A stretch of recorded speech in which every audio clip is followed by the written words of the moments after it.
এই তুমি আমার টাকাগুলো নিয়েছো, কবে দেবে? আমি তোমার থেকে কবে টাকা নিলাম?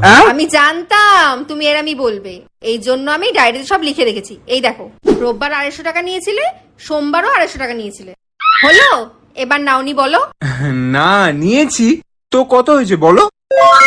2 শূন্যে 0, 5 আর 5 10, 2 আর 2 4, মোট 4100 টাকা পাবো। কালকের মধ্যে পেয়ে যাই যেন। কালকে কেন, তুমি এখনই নেবে, এখনই নাও।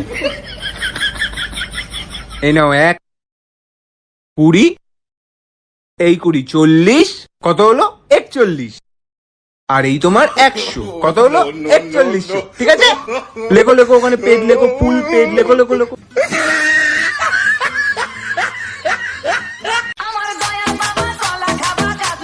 ঠিক আছে, আমাকে আর ডিস্টার্ব করবে না, ফুল পেড কিন্তু।